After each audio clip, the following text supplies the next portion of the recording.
اعوذ باللہ من الشیطان اللعین الرجیم بسم اللہ الرحمن الرحیم رب اشرح لی صدری ویسر لی امری واحلل عقدۃ من لسانی یفقهوا قولی اللہم صلی علی محمد و آل محمد۔ صاحبان ایمان مومنی مومنات، یقیناً اس پر آشوب دور میں ہر مومن مومنہ کسی نہ کسی مشکل میں، پریشانی میں، دکھ تکالیف میں مبتلا ہے۔ اس دنیا میں کوئی ایسا بندہ نہیں ہے کہ جو کہے کہ میں کسی بھی مشکل میں نہیں ہوں۔ یقیناً کوئی نہ کوئی مشکل اس کے ساتھ متصل ہے۔ جو مومنین چاہتے ہیں کہ مشکلات ان کی دور ہوں، مشکلات ان سے رفع دفع ہو، مشکلات کا خاتمہ ہو، تو آئیے اس ویڈیو میں سرکار باب الحوائج امام موسیٰ کاظم علیہ السلام سے ایک روایت ہے جو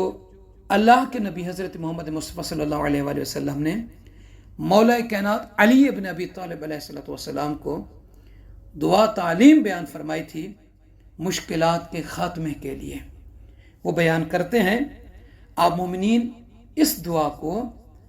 مشکلات کے خاتمے کے لیے، مشکلات کے دور ہونے کے لیے، مشکلات سے نکلنے کے لیے، مشکلات کے رفع دفع کے لیے اس دعا کو پڑھ سکتے ہیں، اور مومنین کو بھی قصد ثواب کی نیت سے، علوم آل محمد کی نشر و اشاعت کی نیت سے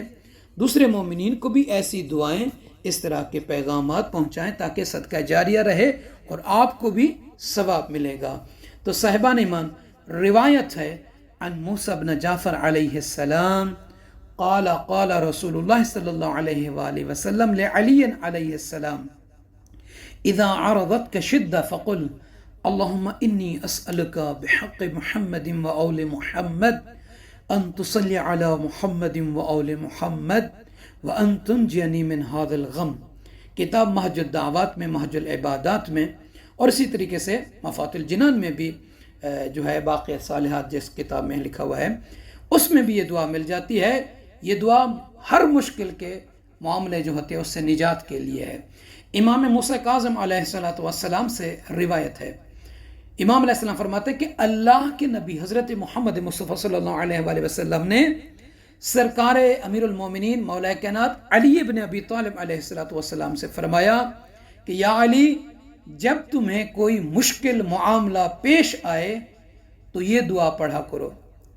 اللہم انی اسألک بحق محمد و اول محمد ان تصلی علی محمد و اول محمد وَأَن تُنْجِيَنِي مِنْ هَذَا الْغَمْ۔ اے معبود، اے پروردگار، اے اللہ، میں تجھ سے سوال کرتا ہوں محمد و آل محمد علیہ السلام کے حق کے ساتھ کہ تو رحمت نازل فرما محمد و آل محمد علیہ السلام پر، اور یہ کہ مجھے اس غم و مشکل سے نجات عطا فرما، آمین یا رب العالمین۔ صاحبان ایمان سے عرض ہے ہمیں اپنی دعاؤں میں یاد فرمائیں گے۔ جزاک اللہ۔